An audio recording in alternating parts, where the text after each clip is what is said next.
Sharice. I'm okay, you can go ahead. I'm having a hard time with Antoine. I don't know why he would want to keep this child.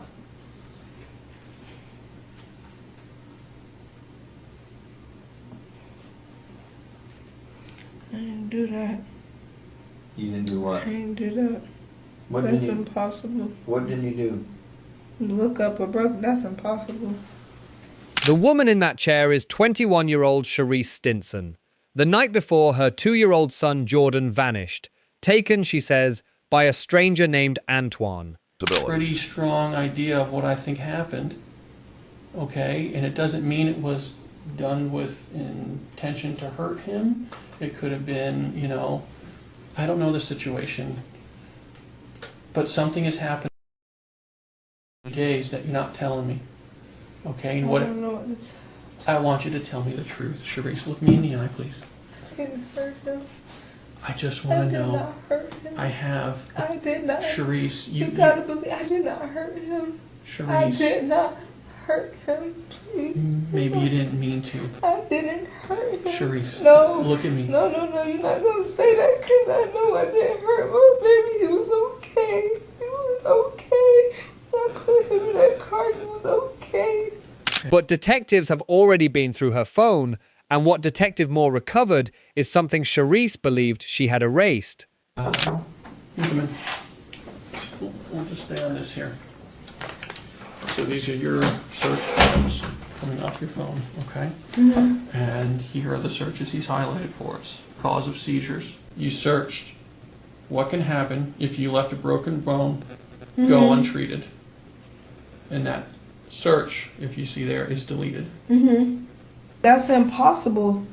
You don't remember searching for these That's ever? impossible. I swear, that's impossible. And the phone is only the beginning. A home security camera on a quiet Largo street has already answered the question Sharice keeps refusing to. Your last connection for your cell phone when you come off the Wi-Fi is 10:22 at your apartment. At 10:56, you are on camera right here with the backpack on and carrying your son. His body is in your arms. Okay. I'm not agreeing, I'm just listening to you. Okay, that's fine. This is the interrogation of Sharice Stinson. She has no idea what the detectives are holding. So let's go back to where it began. The morning of September 2nd, 2018. September 2nd, 2018, Largo, Florida. 2-year-old Jordan Bello Jr. has been missing since the night before. An Amber Alert is live, search teams are on the ground, and the woman at the center of it all, his mother, 21-year-old Sharice Stinson, 5 months pregnant, has come to the police station voluntarily to help detectives find her son. Her story: a stranger named Antoine offered them a ride, attacked her, and drove off into the night with the boy still buckled in the back seat. Jordan's father is in jail on a domestic violence charge. For the past month, it has been just Sharice and her son, alone, in an apartment she is weeks from losing. Detectives already have her phone, her consent to search her home, and teams pulling camera footage along her route. The lead detective's first job is deceptively simple. Get the entire story on record, detail by detail, because every detail can be checked. It begins gently. Water, patience, sympathy. Detective Whedon invests real time in comfort before a single hard question is asked, and that is not kindness for its own sake. A relaxed subject talks, and a talking subject commits to specifics. Watch how little Sharice offers on her own, and how carefully she manages the impression of a mother holding herself together. It doesn't matter. I'll grab some. Water, Coke. Water. Some water. Here, I got water for you. There's the water. Let me know if you need more, okay? We're here. You're having a horrible day. I understand. I know. We're doing everything we can. I don't want to break down and pit. I know. You gotta find him. Like I said, Sharice, I'm kind of the one directing as much as I can. So I got a lot of moving parts going on. I got a lot of people talking, a lot of people working. And, you know, we're coordinating everything we can. With rapport set, the anchor pass begins. The whole story, from the top, on the record. Note the ground rules he lays. Nothing she adds or changes will get her screamed at. The same rules as before. He is telling her, quietly, that revising her account is safe. He wants the story locked, because a locked story can be tested, and hers is about to be tested against cameras, phone records, and forensics she doesn't know exist yet. We're going to talk about everything we talked about the hospital. I want to make sure we get all that down all right. Thank you. Is it still okay if we go to your apartment? That's completely. You're shaking your head no, but you're saying Oh, it's I'm okay. sorry. That's completely fine. Okay. Is it okay if my partners go out there? Some people go out It's there. always unlocked because I don't have my key. Okay, so it's okay if we go out there and go in the house and whatnot. Okay, just want to make sure we're still good there. Okay. You want a few minutes to just eat something? You can go ahead. Okay. I want to get this. I know. It's been a long morning. I just want to talk about basically from the moment I met you, everything we've talked about. I want to make sure I didn't miss anything in my head. Okay. I want to make sure there's no detail we left out. There's nothing we need to add. Okay. Remember earlier when I told you if you need to add anything, tell me, and we asked Detective Moore to step out, and you told me a couple more things. Totally fine. Same rules apply. If there's anything we need to add, change, it's fine. I'm not going to scream at you. I'm not going to come down on you. So let's start off. Again, I've been working basically all morning since I left the hospital. There's been no stop since. Okay. So I just want to start from the beginning with what we talked about. So let's go through your day starting from yesterday morning Okay. when you woke up. So Oh, sorry. I'm sorry, I'm talking a lot, but I just want to make sure I get it out in a way that makes sense. So Jordan Sr. is his father, and you are basically the primary caregiver, right? You have him how much of the week? Maybe. Does he sleep at your apartment every night? Every night? So yeah, maybe probably 100% of the time. When is he not with you? Maybe that's an easier. The only time he's not with me was when I was working at Regal. Okay. He was with his dad maybe 2 weeks. But recently, let's say this past week, how often? Oh, he's been with me every day. Then, the background. Jordan Sr., a relationship measured in on-again, off-again years, domestic violence, and, as of a month ago, a jail cell. This is the man Sharice says she was walking her son to at 10 o'clock at night on foot. I know I kind of mentioned that earlier. Let's talk about your history with Jordan for a little bit. With Jordan Sr. Since I started talking to him about maybe June of 2015. Okay. We officially started dating July 13th of 2015. And then I heard some rumors, so I stopped talking to him. And then we started talking again in September after his birthday of 2015. And then ever since then. Okay. Did you ever live with him? Yes. Tell me when you lived with him. I've lived with him. On and off, probably? No, full time since November of 2015. Okay. And where have you guys lived during that time? We lived in Bel Air. That's actually the house where my son was taken from. So back in November of 16. Okay. And you've lived together full time we're in September, so February, 6 months. Since I believe I moved in February 11th. Okay. Now I know we had talked about the hospital a little bit. You've had some issues with him hitting you and whatnot. When did he move out? He moved out. Approximates. I actually kicked him out. Actually, he was kicked out before that incident happened, but he just kept coming back. By who? The complex or by? By me. Okay. When did he truly leave the apartment and not keep coming back? The night that he went to jail, that was the last time he stayed. When he went to jail about a month ago? Okay. And that was the last time he had stayed like full time at my place. Okay, so you've had basically a month you've been dealing with the house. It's just the two of you living there? Do you have roommates or anything? I don't like a lot of people around my child. And from what it sounded like, what we talked about at the hospital, you and Jordan are just kind of to the co-parenting point. Trying to be, yeah. Are you in a relationship still, or are you more? No. Okay, so we're not having any kind of sexual relationship anymore. We stopped having sexual intercourse when I found out I was pregnant because I was pissed. Okay. Hey, it's part of life. Okay, so 5 months pregnant about? So you haven't really been sexually active with Jordan for 5 months? Or, with anybody. and nobody else?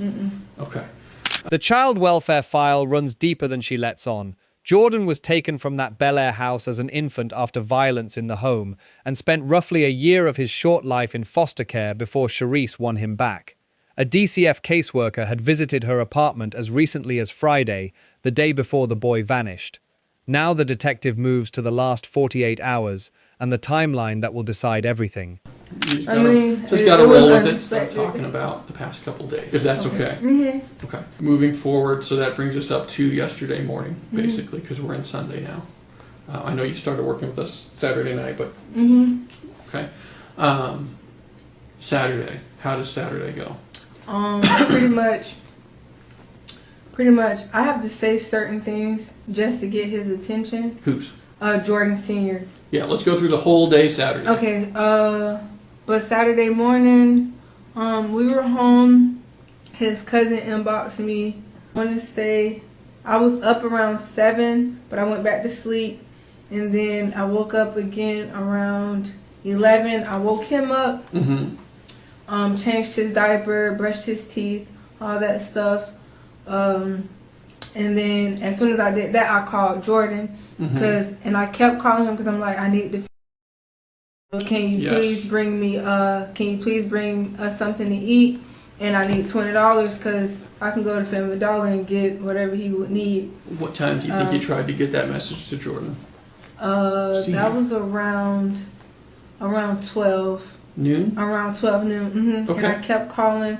I called again around 3. I know that, and I kept blowing the phone up. And then I called again, I'll say around 4. That's when he told me that his grandma, something happened with his grandma. She was in the hospital, so it was going to be a while. So I told him, that's when I got kind of irritated because I'm like, dude, I can't really give him anything right now. So I've been waiting on you for hours and he needs to eat. That's when I got called out my name. We started arguing. And then after that, I kept blowing the phone up. Did you actually talked to each other at some point yesterday? Okay. And then after that, I kept blowing the phone up because nobody was coming, nobody was answering. And then, but my phone, he kept forwarding the call. Yeah. And then around 5, close to 6, that's when his mom popped up and she brought us Burger King. We ate that, and then we was just chilling. One meal all day, delivered by a grandmother who, for reasons no one in the family has explained, stayed outside the door. By 9 that evening, Sharice says she made a decision: bathe the boy, pack a bag, and walk him to his father's house in the dark. Listen to how ordinary she needs this decision to sound. At what point do you decide, because you had told me at the hospital that basically you're there for the rest of the evening and at some point you're going to walk down to the house. What goes on between the time Grandma drops off food to the time you decide to go for? It's just like, I'm hungry, so I know my child's hungry, and we don't have no food. I don't have nothing. Let me pause here for a second. Okay. Didn't Jessica just bring you food? Yeah, Burger King. What did she bring? Did she bring food for everybody, or? She brought, I had a chicken sandwich and fries. Okay. I can't remember if it was a burger or chicken, fries, and a cookie. Okay. She always makes sure he has his cookies. Right. Because he loves his You better cookies. bring a 2-year-old a cookie. Oh, he knows. And he had orange juice, and I had a Sprite. Okay. So at what point do you decide to leave the apartment with him? It was around, I think I got in the shower around like 8:30. Okay. I got dressed. Okay. I gave him a bath, got him dressed, Cause I'm like, if I'm hungry, I know you're hungry, and I'm sorry, but we're not gonna be sitting in here hungry. Like, Sure. and that was the only time he's eaten that whole day. Okay, so he ate the one meal around 6, and he's getting hungry again around 9. Like, I mean, I'm hungry. Yeah. I'm just gonna be honest. You're eating for 2. So, Okay. so I texted his phone, and actually I kept calling because I wanted to see if she would have picked us up or if she would have brought something else Jessica. for later. Okay. And I want to say I called his cousin Erica, but I'm not sure.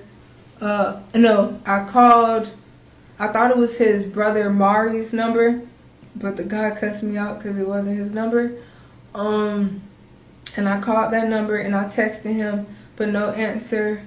Then did you ever get a hold of no Jordan Sr.? I didn't. He didn't. Or get Jessica? No, I'm used.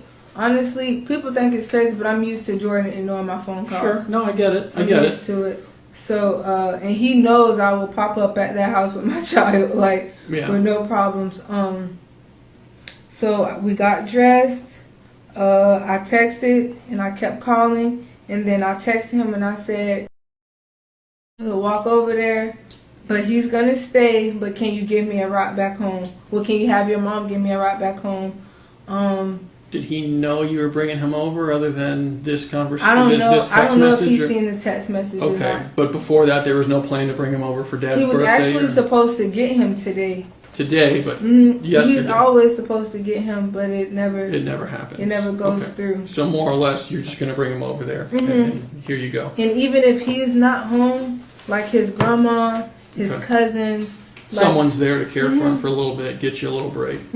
Okay. 5 minutes. Okay. Is it a good home? He got lots of toys and good stuff going on, or at least the best you can do? I pretty much send his toys wherever he's gonna go, so he can have toys at his grandma's house or his Auntie Dap's house. Okay. Do you know Auntie Dap's real name? Daphne Howard. Daphne Howard. Okay. Before the walk, there is a detail buried in Friday night. One Sharice volunteered at the hospital before she understood what it would cost her. Keep this exchange in mind. Everything the phone forensics team is about to find orbits around it. Now, when we talked at the hospital, because you'd give me permission to look in your phone, and I had seen the message you had sent to someone. I don't remember who, but Mia. To Mia to get to Jordan Sr., right? Because they report everything to him. Okay, and there was something about him. You took him to the hospital and his head or something, and he needed stitches. Okay. And none of that was true. Right, you told me that when I asked you about it. None of that was true. But when I asked you about it, you did tell me he had some kind of something in bed that night, Friday night. It was like, I don't want to say seizure exactly, but he was just acting like real funny. How so? Like real funny. Like even if he'll sit up, he just kept like shaking, like really weird. But like his eyes was normal. He was sitting up awake? Okay. He was responding normal. I actually had got him up and gave him some water, and he was normal. And then we went back to sleep. And actually, I laid him on my chest, and we went to sleep. Okay. Has he ever done anything like that before? Ever had any kind of episodes like that? Did he? Saturday night, 10:22 p.m., her phone drops off the apartment Wi-Fi, the last hard timestamp before Jordan disappears. By her account, mother and son head out on foot along East Bay Drive with a packed bag and his red Converse. And within minutes, a white car pulls alongside. Everything. We kept walking. We got past Checkers a little bit. Yeah. That's when the white car pulled over. Okay. He asked us, "Was we okay?" I said yes. He said, "Do you need a ride?" I said yes. Can I pause you for a second? Okay. When I looked at the map with you earlier, you kind of said you stopped at Checkers. You were probably past Checkers. A little bit past Checkers. And before the gas station Speedway. Okay, so somewhere. And actually, I showed. I don't know what that is. It's like between. It's like a vacant building. It looks exactly like KinderCare, like a brick building. Okay. but it's literally between Checkers and the. I know the building you're talking about. Mm-hmm. And it's like a little space, but he didn't pull in. He just pulled over. Did he come off of East Bay Drive? He just pulled like. We're talking about Antoine now, right? Mm-hmm. Okay. Did he just pull up to the curb, still blocking the lane, or did he pull into the driveway? He didn't pull into the driveway, but he pulled over closer to more towards the sidewalk. I already smelled the weed when he rolled down the window, so I really wasn't gonna get in, but I was just like, damn, maybe I should turn around in my mind. Well, you've just left the complex. You got a long way to go. Because to me, by myself, it don't seem far. But when I started holding him, I was like, I don't think I could do it. Yeah, that's a long way to go. So I put him on the passenger side, in the back seat. I buckled him in, closed the door. I got in on the passenger side. I did not strap in at all. What Sharice describes next is the transaction at the center of her story. Notice the texture of it. Names, prices, even a plastic bag. Fabricated accounts tend to be either bare or overdressed, and hers keeps reaching for specifics no one asked for. Every physical detail she offers here will be searched for. None of it will ever be found. We drove down. We were driving. He asked me my name. I told him. I was kind of rude because that's just me with people like that. And then he told me his name was Antoine. And then he asked me where did I need to go. I said I have to drop my son off at my baby dad's house. He kept asking, well, do you mess with him? I'm going to say it how he said. I just don't like cussing in front of adults sometimes. He was like, well, do you fuck with him? I was like, no, we just co-parent. He just kept asking that. Just so I'm clear, he's asking basically if you're still in a relationship with him. Okay. Because I know when a dude is trying to get at me. Sure. Okay, what happened? We were driving down. That's when he was like, well, what am I going to get out of giving you a ride? And I'm just like, shit, like, you offered me the ride. Right. And then he was like, well, can you suck me up? And I'm like, no, like, I'm not on that. He said... Just say what he said and then be clear about what it means. It means giving oral sex. Okay. And then I was like, no, like, I'm not on that. Then he offered to give me $150.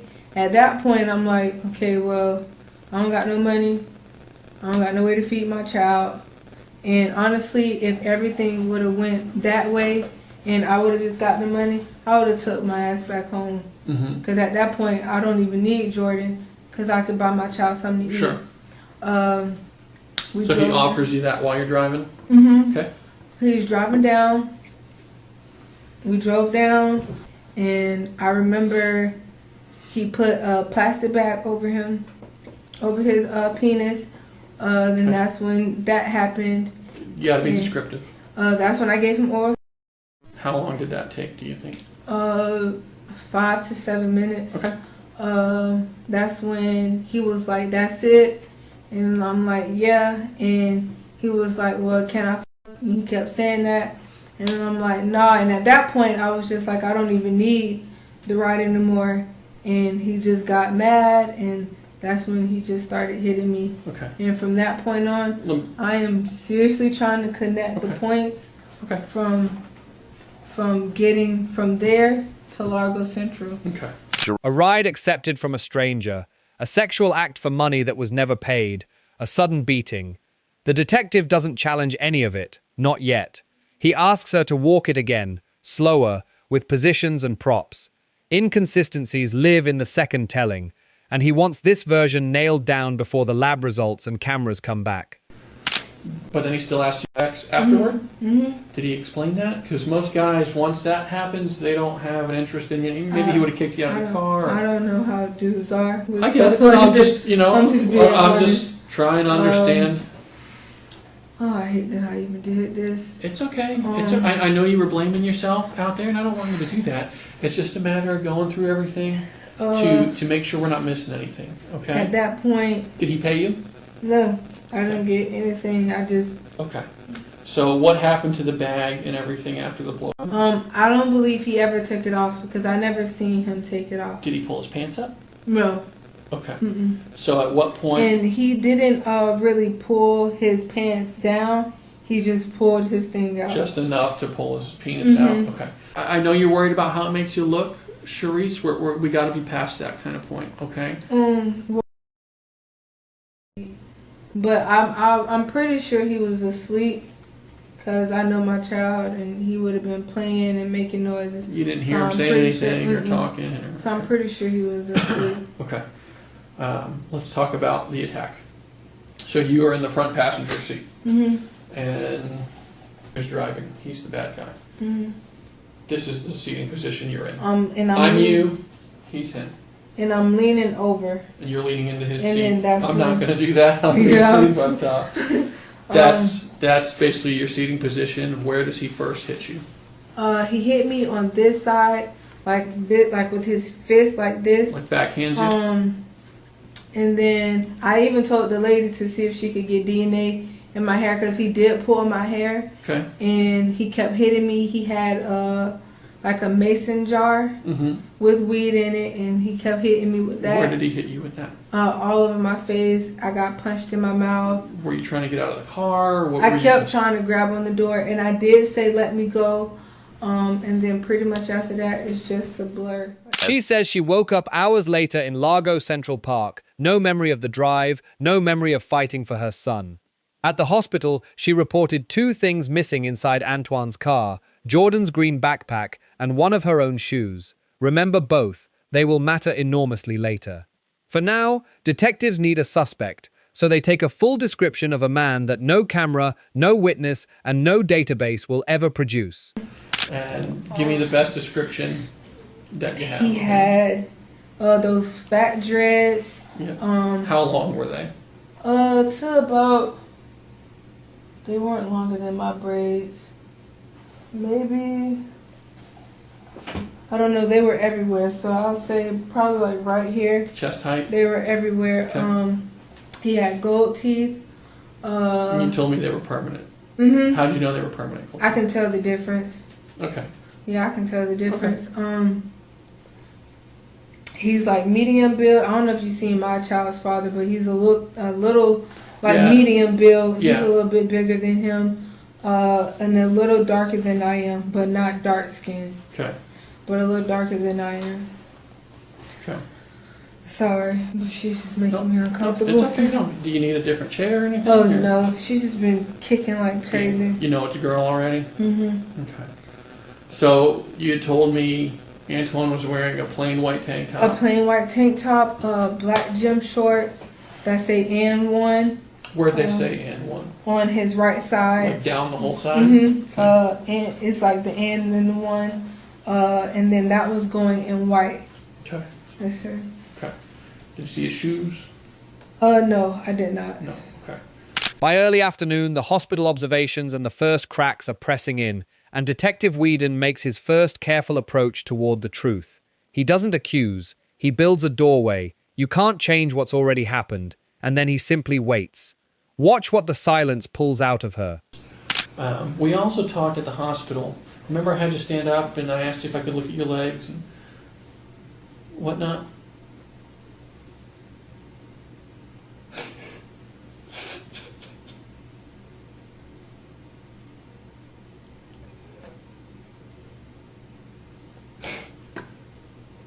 What you got going on? Tell me what you're thinking. Because I feel like it's my fault.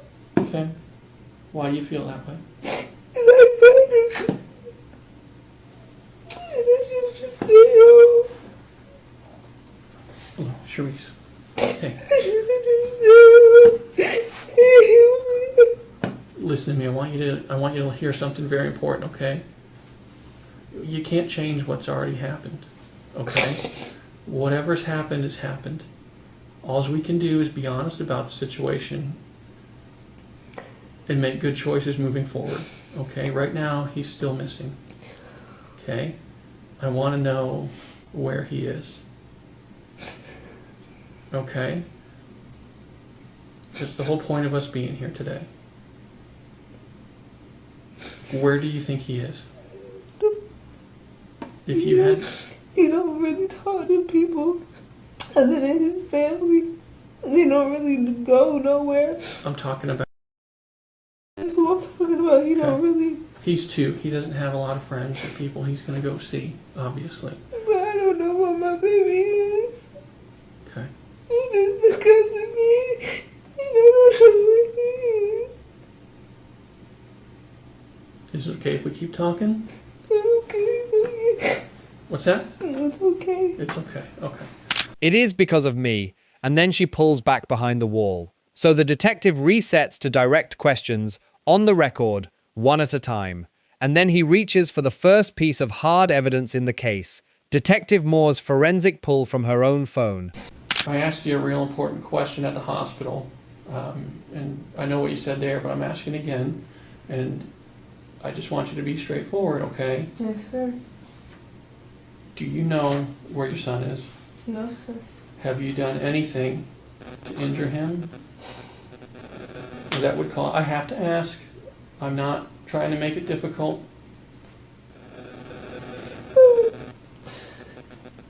No, sir. Has anything happened to him? No, sir. I would not hurt my child. Okay. Has anything happened to him that might explain what's going on, or where you No, felt sir. you couldn't No. You couldn't explain He was away, or- Okay. He was okay. He's okay. He okay? was okay. We don't know that. Okay. And if he's somewhere, that I can go find him. I need to know. Okay. Whatever happened, we can talk about. But something happened to him, and I want to find him. Okay. So, remember Detective Moore? Mm-hmm. You gave us permission to look in your phone. He works with your phone, and he pulled up some search history Mm-hmm. you had in your phone from Saturday night Mm-hmm. at about 2 in the morning. I think, yeah.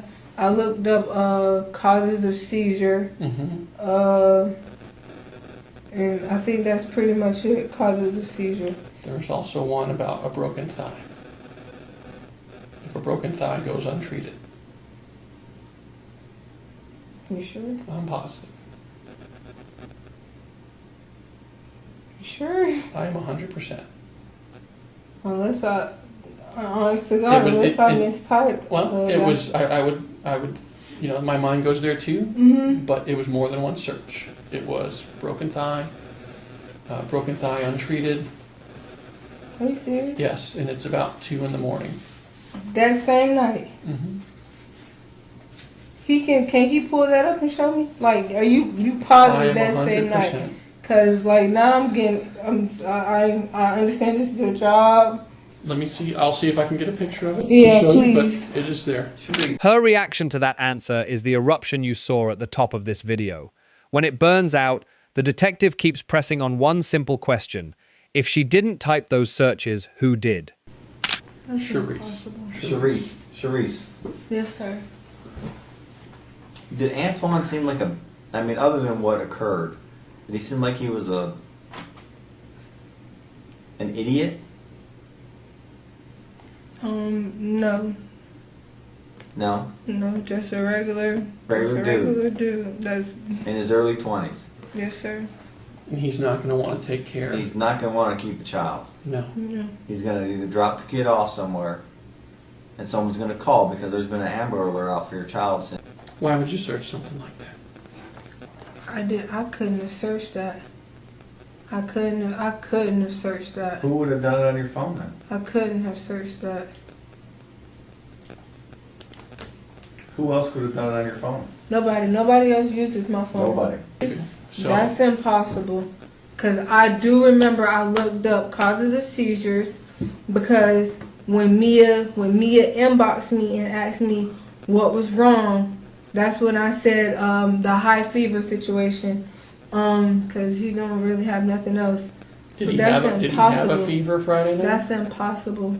No, Okay. that's impossible. The search history's there. That's impossible. What he does with a phone, and we've already done it with yours, then why would you search something like that? I don't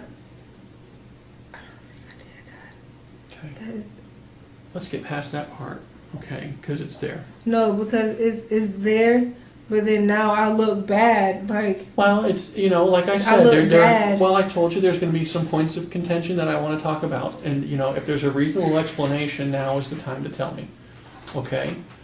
You're not in any trouble at this point. You haven't done anything wrong, okay? I just need to know why. It doesn't make you look bad just because you research something. No. But the fact that you don't remember, cause I honestly, that's crazy. I know I looked up causes of a seizure. yeah. Because while Sharice has been talking, officers have been searching every ditch, drain, and dumpster around her complex. Near the leasing office, in the trash, they found clothing with blood on it. So, as we keep going through the story, we found some clothing today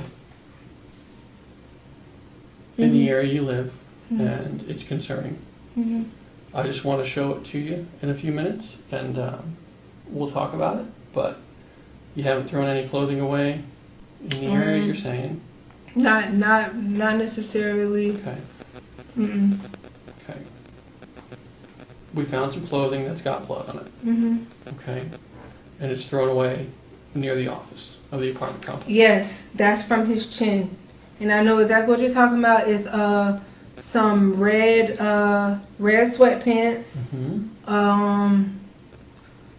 Oh shit! I don't know what kind of shirt that was. And you said the chin thing happened about 3 weeks ago? Mm-hmm. Why are we just throwing that away now?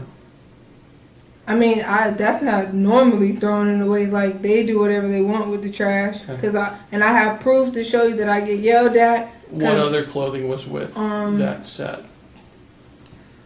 I have no idea. Best you can remember. Towels. It was a towel. Okay.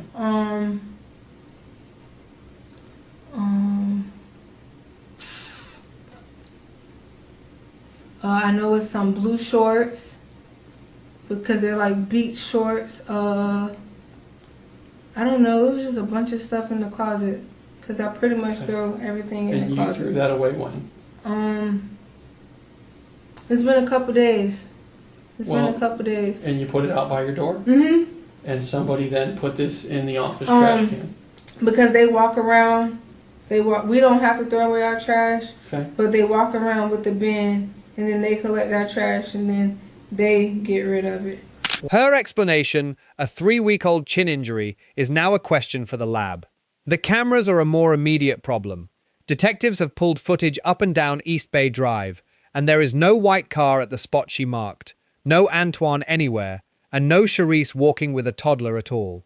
Hours into the interview, Detective Whedon finally says out loud what the room has been circling. Sharice, we want to be proved wrong. But we all know sitting in this room that Antoine did not keep that child, even if there was an Antoine. He does not have that child. He's giving that child, got rid of that child if it was in his car ever. Which I'm having doubts about Antoine either. We looked at the video up and down East Bay Drive, and we can't find a video of you walking with a toddler last night. I think you're not being forthcoming with us about what happened, and I'm pretty sure there is no Antoine that your child got in the car with.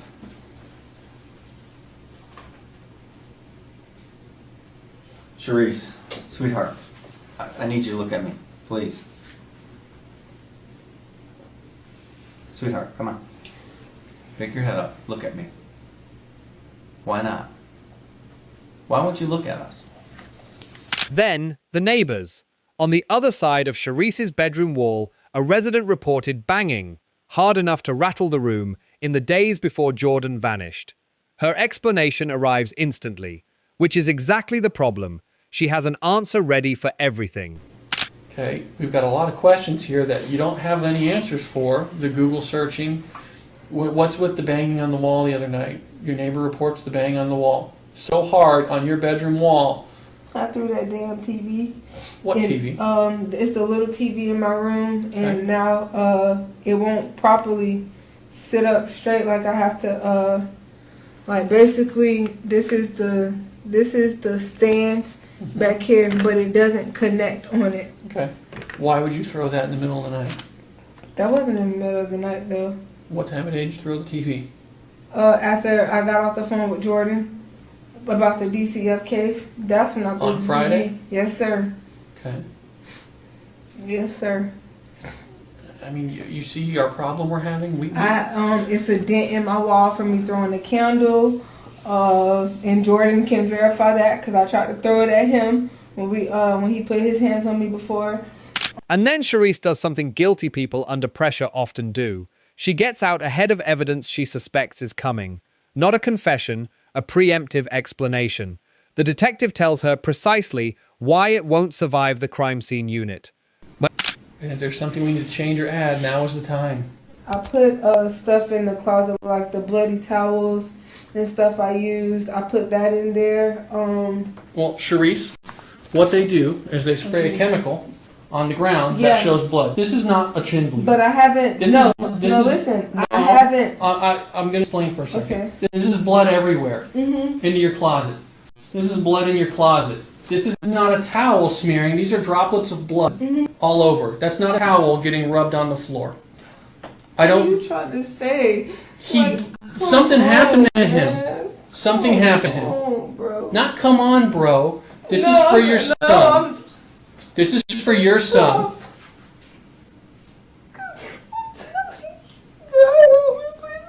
I'm trying to help you, Sharice, but if I can't corroborate your story, I can't move past it.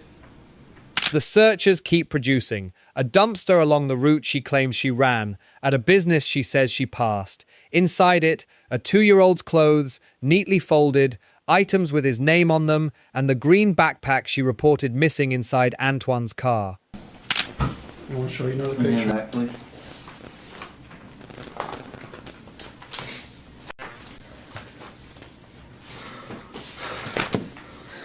Where was it?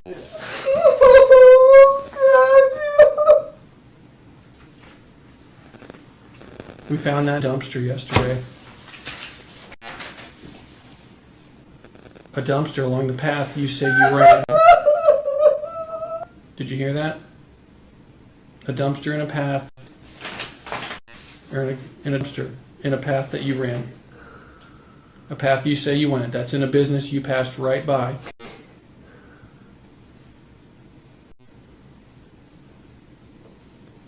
He had all his clothes in it, neatly folded. He had some stuff in there with his name on it. It's his bag. We found the bag. We didn't find him. We don't have him.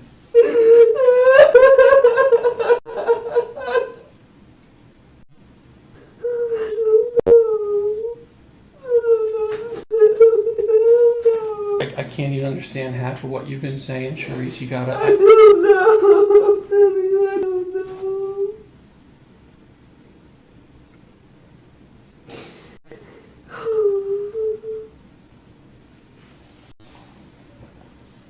You say you ran to the park. From the timeline we talked about this morning, you probably jumped out of that car 10:30, 10:45, maybe even 11 o'clock at night, giving you the benefit of the doubt that you ran to the park.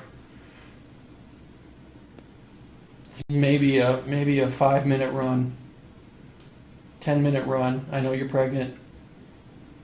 You're probably not the fastest, so we'll say a 10-minute run. We found video of you going that way, and you're walking. Not only are you walking, it's almost 12:30 at night. 2 hours after you should be getting out of that car.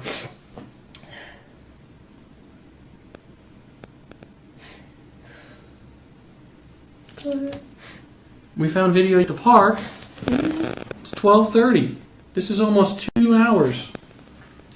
And I went up there. Yeah, you do. You walk up, you go up there.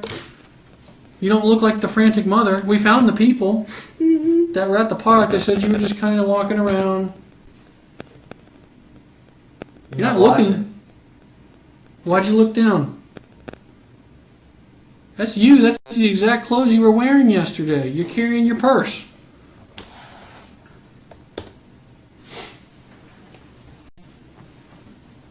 Sharice, it doesn't make sense. Why doesn't it make sense? You do know.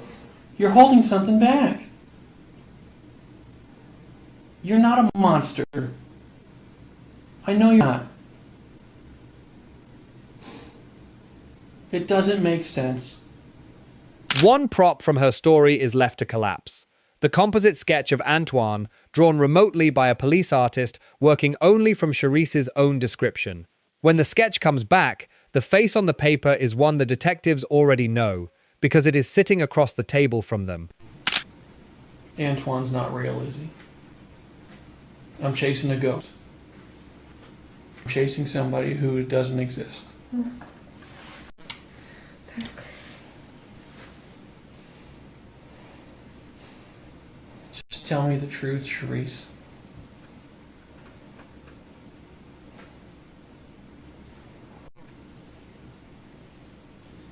Sharice, The nope. dreads are not even. Sharice, nobody's gonna think any less of you. Nothing's gonna change on the way you think. Honestly, I think some kind of accident happened. I think something happened. And I don't know how to explain it yet. But something happened. He was put somewhere. And he's out there every day right now. Lost. Alone. And he's in the dark. And if he's injured, I can help him. I can find him. I just have to know where to look. I don't want him to pop up when it's too late. I don't want to find him when there's no chance. There's still a chance. Even with the bump on my side, it looks just like that. Like, I swear to God. Well, then you found your boy twin. This is ridiculous. What's ridiculous about it? Tell me what you're thinking. Why is it ridiculous? That is the face you created with the guy on the phone. I don't even know where that guy is. Never met him before in my life. I've never done that before in my career. We hung up the phone with you in there. We walked out. He sent us that. Day 2. A second investigator, Detective Arlington, joins the room and the temperature changes.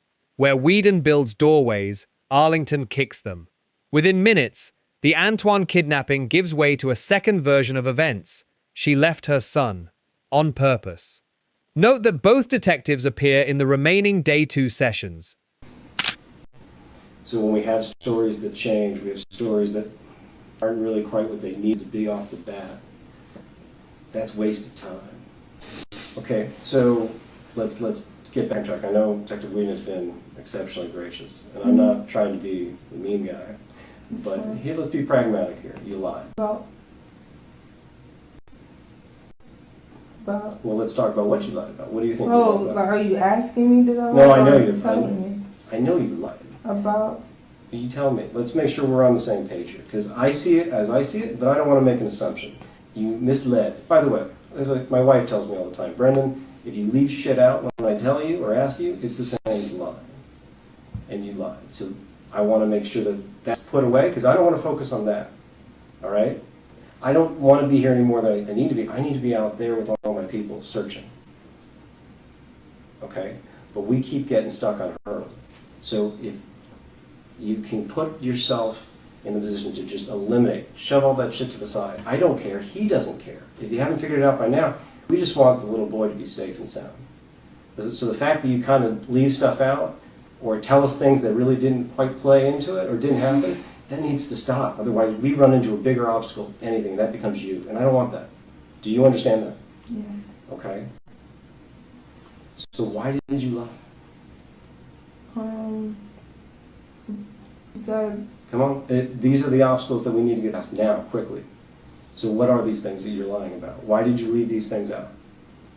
If I can explain it to others, I'll understand it. Sheree, please. Look at me. It's gonna be okay, but we need to get past this so we move on to the right stuff. I wanted him to take him somewhere else. Wanted who to take who somewhere else? Just explain. Because I remember, and oh man. Hey, Sheree, listen, here's the deal.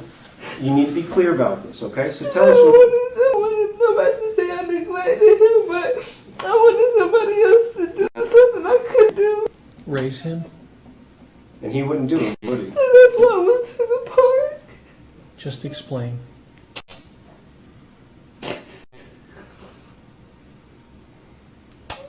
They wouldn't After we help. fought, after we got into like an altercation, I knew he was in the back seat, but I Okay. just left. Okay. I just left. But how can you say it was at the park and then you got knocked out? That's where I ran to. That's where I went. But he didn't knock you No, out. I'm telling you. I'm Okay, telling Sheree, you what's. I'm telling you. I get it. You're telling me. But here's what my concern is. You told everybody else beforehand that you got knocked out of the I'm a park. bad parent. Okay, well then be a good parent today. Today we get to change. But I thought once they But, put the amp on my Sheree- life, he would have came back. Sheree- I thought somebody would have brought him back. Sheree, they didn't. So let's explain why we lied about that so we can all understand and move on. Why did you say this happened in the park when it didn't? No, I didn't say. You I said didn't he say- knocked you out, but he obviously did. I didn't say he knocked me out in the park. I never said that. I never said he knocked me in the park. I just said I woke up in the park. What's the real story? We got into a physical altercation because I didn't want to have sex. But I knew he was still in the back seat, Okay, and I but just Sheree, left. listen. And I just left. This car you're talking about. Hold on. Yeah. You're closing your eyes to And the I thought situation. they would have brought him back. Sheree, the I story. thought somebody would have brought him back. I'm sorry. I thought Did you leave him there on purpose? I thought they would have brought him back. Why would you leave him with this person on purpose? Because I just wanted somebody else to take care of him and do something I know. for him. You're about I to lose can't him. I feed know. him. I can't provide for him. Okay, Sheree, we're not And talking then I about. panicked. Listen, I panicked once I got to the park. Sheree. Because he wasn't with me anymore and I knew I messed up. A new version then, not a kidnapping, an abandonment, dressed up as one. But version 2 has the same fatal problem as version 1, the cameras. And notice what Sharice never asks, in any version, whether anyone has found her son. Are we going to find him alive? You have to, yes. Because I did nothing to him. You left him in a car with a guy that you thought he was going to be better off with? I just wanted him. Well, hold on, because you mentioned it earlier. So let me just make sure, because Yes. did you sell this kid? No. Well, No. No. Did Antoine say he wanted to be a daddy? No. I just left. What made you assume he'd be just safer left. with a stranger than with you? Because who's going to keep him? The caseworker that came to your house Friday. Call him up and give him up. yeah, you told everybody else in I the was family going to Friday too. that You got a Wi-Fi signal. You've been communicating with him on your phone. Call him up. I need you to take him. you told the whole family Sure. they were going to take him anyway. That he was better off. You told Mm-hmm. Jordan he was better off because you couldn't provide, that Jordan couldn't provide. But I know his mom would. Right. But she didn't. Call her up. Not permanently. She's got a whole group of grown children she's taking care of. We were in the process of her getting custody. of But yet him. you didn't call him. You left him in a car with a guy who gave you $150 for a job. And didn't even pay you. And by the way, I wasn't even didn't going to touch on know. that. I wasn't going to touch didn't on even know the prices and stuff like that. what. 'Cause you're telling me that instead of giving this child a family that loved him, and giving to a caseworker that was required by law to care for him, that you were willing to give it to a guy who wanted you to suck his dick for $150. A drug I just dealer left. who smells like weed. Just Then there's more left. to it, Sheree. I just left. Clearly, I know And that. once I realized I messed up, You're not even running. that's when I. Did you walk away from the car? Did you? No, I ran. I did run. You're not I running. did run from the car. I did run from the car. and I just left. I was just sitting there, just walking. Well, see, let's talk about that. So the stuff that we're talking about, where you're sitting there. Well, there's a lot of things that where we should see you I go. didn't know what to say. Sharice, hey, there's plenty of places that we see you. There's plenty of places that you should be on the camera, and you're not. And then there's plenty of places where you shouldn't be, but you are. Mm-hmm. Now, that's a problem that we need to deal with. Let's talk about that for a second. Not only do you make a conscious decision, you're saying now, to walk away from your son. If I would have got the money, I would have just went home. You leave him with the guy who just beat your ass. Went home, this guy just, and I just, according to you, he just beat you up. He smashed your face. He hit you with a jar. And, okay, I'm just going to, this is probably a better fit for my kid. That evening, the detectives lay her own text messages beside her search history, and the architecture of the lie comes apart in her hands. A fabricated hospital visit, a fabricated 107-degree fever, a fabricated brain scan. Each message to the family timed, almost to the minute, against a Google search teaching her what to say next. Sheree, let me ask you something. But here's the concerning thing, is that all those searches are timed, and it coincided with everything you would send them. And when they sent you stuff saying, what the fuck? No, I'm sleeping. My birthday. Send me a picture. What's wrong with it? They didn't give a shit, but you took it to the next. That symptoms. He had 107-degree temperature. You people. You didn't come over. You didn't help me. Now I'm not telling you shit. He started shaking. The brain scan showed this. Now, well played. You clearly looked it up. And you made this... You made it believable. This 24-hour event for no reason except to get some sort of reaction, get some help. I don't blame you. It's just not what did it. Well, you are committed. Even scratching the face. I get it. The lengths we would do to show this was not necessarily my decision. The searching about the broken bone. I was gonna say that, but I already knew. I already knew what had happened. Hold on. That was contradictory to everything he'd sent those family members. Because it wasn't just Jordan, right? It was Derica, Jessica a little bit. I mean, there's a lot. I can see where the Facebook posts are all. I mean, you deleted the Facebook page since then, right? You deactivated it. Yeah, you did that last night. So, all of that is so focused and so specific to those seizure issues. But then you had some weird shit out of nowhere. You had, what'd you have? You remember. You're smart. Oh, what you mean? What I searched? Yeah. And I searched it, and I was What did you search? I searched a broken thigh. And what else? Causes of seizure. Yeah, there's some other few things that were a little oddball for me. I look up some weird shit. Personal choice. Honestly, that's all I can remember. How about how long until you can go without oxygen? Oh yeah, I did search that. Why? We talked about it yesterday. Why would you really search that? Because I just needed somebody to come. Do you think you were the first parent that smacked their kid? No. Whoa, hold on. You're not. Nor will you be the last. I promise you that. One search still has no innocent explanation, and everyone in the room knows which one it is. So the detectives hand her a version she can live with, an injured boy, a panicked mother, a home remedy instead of a hospital, and wait to see how much of it she picks up. This is minimization, and watch how far it gets. I'm getting frustrated. I know you're getting frustrated. I'm frustrated too a little bit, but it's okay. Sheree, no one here thinks you hurt your child. I think you took a break. I think you took a break with what you've come forward with now. I think you took a break, and you get home, and he's hurt, and you don't know what to do. Okay, I'm not making it up this time. He's really fucking hurt. What do I do? Sheree, Maybe I can fix it. We can If I Google understand that. We can totally sympathize. If his leg goes untreated, maybe there's something I can do at home. I can't take him to the hospital because I can't explain the injury. Are we getting close, Sharice? Yes or no? It's simple. Sharice, I need. He could still walk. He could But he still was walk. hurt though. I think. How bad was he hurt?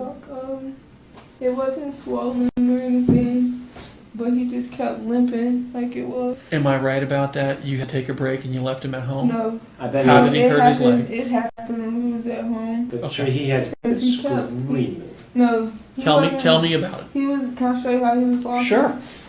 Like he just kept walking like he couldn't like he couldn't put his Put his weight on it. Okay. How But did it didn't feel. when It didn't feel like the other one. when did you first notice this? He was in the living room. He kept freaking jumping on his bed. I kept telling him to stop. Okay. That's when he fell. He did cry. What day? This was Friday. A broken leg, now admitted. A boy acting weird, eyes wrong, limping badly, now admitted. Version 3 of the story is forming, and in it Jordan is hurt but always insistently alive. The question neither detective can get past is what happened to his breathing. He wasn't free. Did he die that night in your house? I'm sorry. Did he stop breathing in your house, Sharice? No. You said he's having. breathing. You just. acting really funny. Sharice, Well, you're describing him. I didn't know what to do. you're describing him as having a seizure, Okay. and if we lay in a position okay. that restricts breathing, He was okay. if he would lay in a position that restricts breathing, Sharice, If he throws up and he's not facing the right way and he chokes on it. called positional asphyxia, He was okay. did he stop breathing at some point? No, Sharice? he didn't. Did he throw up and he couldn't get off of it? Or you woke up and he was. No, I there was imagine- no throw up that I seen. No. But he stopped breathing, I imagine. No, It caused you to Google search it. You Google searched it he was because. choking on his tongue, so I didn't know, but he wasn't blue. Did you have to stick your finger in his mouth? I was pulling his tongue because it was like he was biting on it. So his tongue's a He little. was choking. Tongue. He's biting his tongue. He's having But- a seizure and he's choking. Did you wake up and he was dead? No, he was alive. Okay. He was alive. But He not was much alive. He was alive. Was he barely alive? He was alive. He was alive. Are you sure about that? Yes! Because I walked out that house with my baby. He was walking. He was alive. He was alive. He was alive. Midnight closes in on day 2. Sharice has now burned through the kidnapping, the abandonment, and the injured boy accident, and the detectives have stopped pretending to believe any of them. Somewhere out in the dark, a 2-year-old has been missing for more than 50 hours, and the one person who knows where he is has decided to sleep on it. Where is your son? It's not. Where's your I son? don't know. Where'd you leave him? In the car. And I can't. I don't know what else to tell you. I'm done Because hearing it for the night. Okay. I'm done. I'm done hearing it. We're just arguing about the same thing over and over and over for hours now. You're going to tell us or you're not going to tell us. The choice is on you. Okay? I've had enough for the day. We're not getting anywhere further tonight. We don't know where to go look tonight unless you tell us. Are you going to tell us something more? I don't know where to go look. Okay. Okay. She goes home, still not under arrest, and then, on September 4th, the case breaks from the outside. A friend contacts police. Days earlier, she had given Sharice a ride to a dumpster on the north side of the Largo Sports Complex. Searchers move in. Behind a white panel fence, in the brush, lying in several inches of water, they find Jordan Bello Jr. Sharice is brought back in for a third and final interview. She does not yet know what the searchers found. No, don't. Please don't. Don't apologize. Don't apologize, please. That will just make me upset. I'm not apologizing to you. Okay. Let's get you back to the apartment tonight. Are we still in this together tomorrow? Yes. It's just going to continue from this point tomorrow.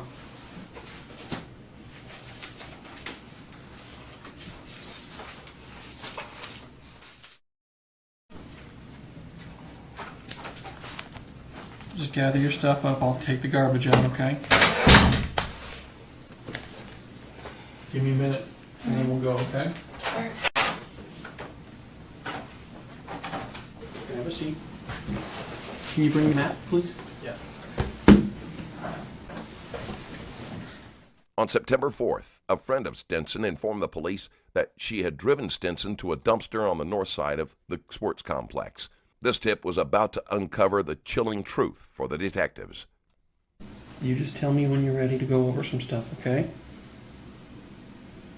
I'm so sorry, Sharice. I didn't do this. I'm so What sorry. happened to I know. him?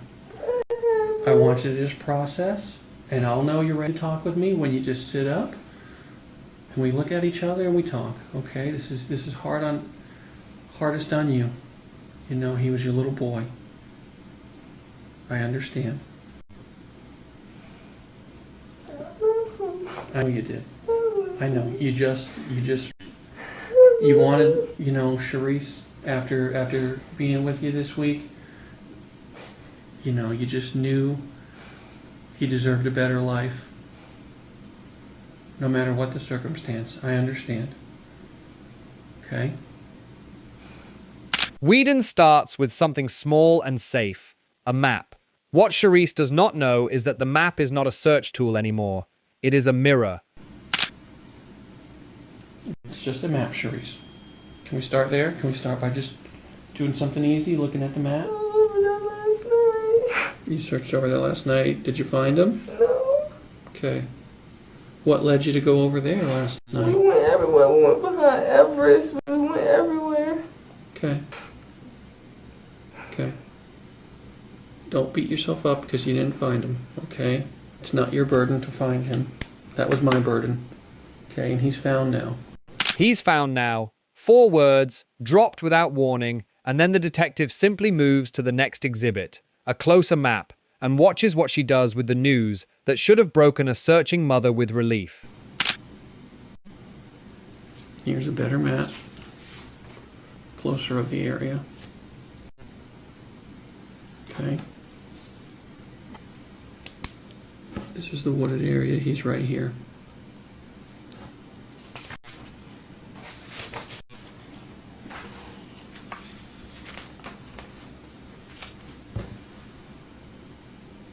Sharice, how did he end up there? Remember yesterday when I told you? Can you look up? Please look up. I need you to look up, Sharice. I can't talk to the top of your head. It's not true. It can't be true. It's not true. It's true, Sharice. It's not true. Please, can you look up so we can have a conversation a little easier? Please. It's not true. I just want you to sit up and talk to me, okay? There's more on the table. I got more things to talk about. With the cameras closed around her, the Antoine story finally dies, 2 days and 87 search hours after it was born. What replaces it is version 4, the true route, the one the lenses recorded all along. Listen to how ordinary her voice becomes once she is describing things that actually happened. There's another camera here. At the Palms, where you used to work. 19 minutes after this camera on Keene Park sees you, this camera sees you walking south from this way, where his body is found, carrying just a backpack now. I'm gonna be sick. I would be too. I'm gonna be sick.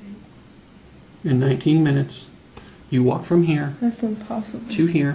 I walked the path. It's totally possible. You walked there, and you left your son there.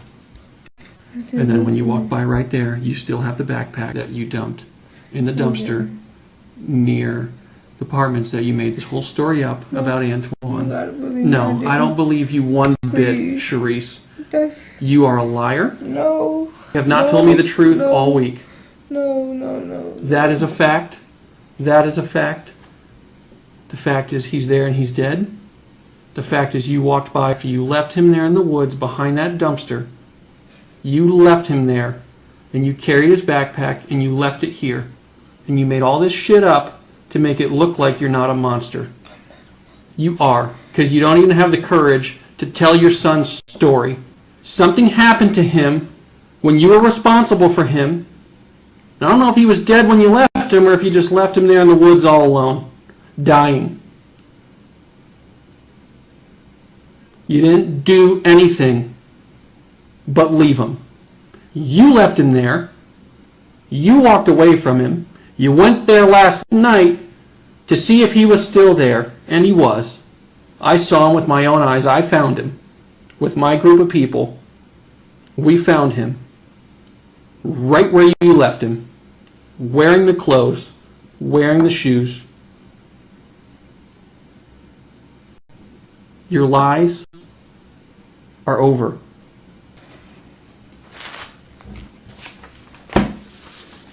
There he is. With the cameras closed around her, the Antoine story finally dies, 2 days and 87 search hours after it was born. What replaces it is version 4, the true route, the one the lenses recorded all along. Listen to how ordinary her voice becomes once she is describing things that actually happened. What happened where he wasn't fine? Took a shower, got dressed. I gave him a bath, got him dressed. He wasn't like the normal Jordan, but he was walking and stuff. What do you mean wasn't the normal? Like, he was just acting really weird. His eyes was really weird. How were they weird? Were they back in his head? Were they No, back? like- Were they crossed? Like, I don't know how to describe it. Like, he wasn't all the way there, if that makes sense. Okay. Um, Remember lethargic? We talked about lethargic yesterday. Like he's a little loopy, maybe. mhm. Okay. Was he using that leg that he hurt the night before? Remember he he was- hurt his leg? He was limping bad then. He was limping bad He was Saturday limping bad. Saturday night. Is that what we're Mhm. talking about? Yes. Okay. Was his leg broken? I'm not sure. You were Googling it all night. So Yeah, but he was limping pretty bad. okay, so he wasn't walking real good. No, sir. Okay. We left the house. He was walking. At that point, we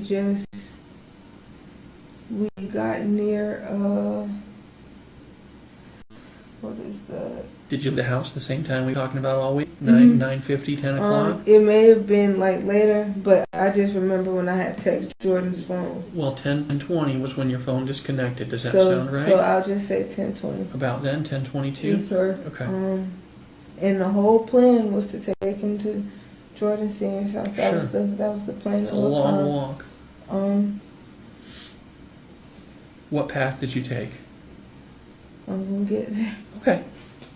You left the apartment. You said he's walking a little bit, but he's not. But I just want to clarify, like the blood stuff has nothing to do with this incident. That's really from the Okay, chin? Because it's a lot Yes, of blood. sir. That has nothing Okay. to do, and Okay. hopefully when they do the autopsy, like they'll prove that. Yeah, I hope so too. Um, Okay. It's fine. But that's when we got towards. We didn't get out the complex yet, and by I'll say before the Outback, Okay. Like by the office there? that's when he just passed out, like, and I just panicked. He I just coulda- passed out? I could have called. Sure, but you know, I don't know why I didn't it's call. okay. Where did you go when he passed out? So you passed out like Yeah, but he was On still that- breathing. Yeah, well, but he was just. on that path between your apartment and East Bay that we took the other day? Mhm. Passes out about in the middle there? Mhm. Okay, so like right in here. Okay. Keep, At that point, I was gonna get some help, but sure. we got past some apartments down there, Yeah. and I sat him down, and at that point, he just wasn't breathing. He Okay. just wasn't breathing. But I could feel a pulse, and then we just sat there for a little bit, and then, like I was like, June, come on. Yeah. And like he was like, I'm not gonna say he wasn't breathing. It was just real Shallow like. faint. Okay. So I picked him up I could still hear him breathing a little bit in my ear, so I picked him up. And I just got really scared, so we walked. I came back this way. Follow the geography of what she just admitted. A dying 2-year-old, shallow breathing in her ear, carried not toward a hospital, not toward a lit doorway, not toward a single one of the phones she'd been texting all night, but toward a dumpster behind a sports complex. I know you said back here he's still breathing a little on Seacrest. And I sat him up. Where? I sat him up against the fence. Where? By the trash can. Where he's found? I sat him up on the fence. The chain link fence there? And he wasn't like dead or anything. And I did leave. Where's this fence you're talking about? And when I came back, I came back. Where did you leave them? I came back. You said fence. I need to know what fence you're talking about. The fence right by where he's found? I came back. And I sat him up against the fence. Well, it really wasn't the fence. It was like the chain the link? white. There's like a white panel surrounding the I dumpster. sat him there, Okay, so the one around the dumpster? and he was still breathing a little bit and stuff. Okay. And then I left. I just needed to think. Okay. Where did you walk when you left? At that point, I left. I went to the park. Did you walk over here where this camera saw you? I walked to the park. Right on the side of the palms, like between the community center and the palms? I walked to the park. I just needed to breathe. Did you throw the backpack away? Here? I'm gonna get to that. Okay. I needed to breathe. Because at that point, it was like I already knew what was gonna happen. Sure. And then I came back, and it was just tragic. Like, How long do you think before you came back? I don't know. Okay. It wasn't long. I walked around. So you left him leaning against the panel fence. How did he get into the woods there? The woods behind the fence. Is that when you went back? Was he dead when you went back? Yeah. Okay. Did you move him then? He was cold. He was cold. It takes hours more inside that room to walk the story back to its true beginning. Friday night, a hungry, crying 2-year-old, and a mother who had run out of patience. When the truth finally comes, there is no eruption left in her. It is quiet. He kept crying because he was hungry. And I just got mad. I wasn't really mad. I just wanted him to just shut up for 2 seconds. Yeah.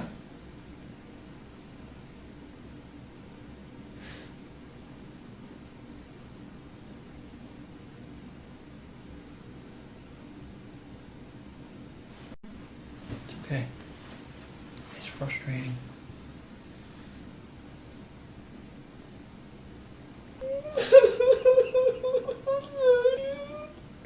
You just wanted him to stop crying. I'm just like,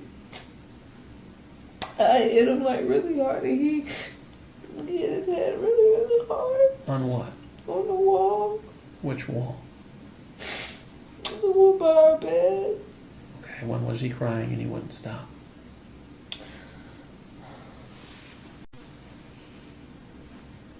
Because he still didn't eat. Like, we ate that one time Friday. Okay, so this is after Grandma drops off food? No, she came Saturday. Okay, It's When- before Grandma came. correct. Yeah. This was like,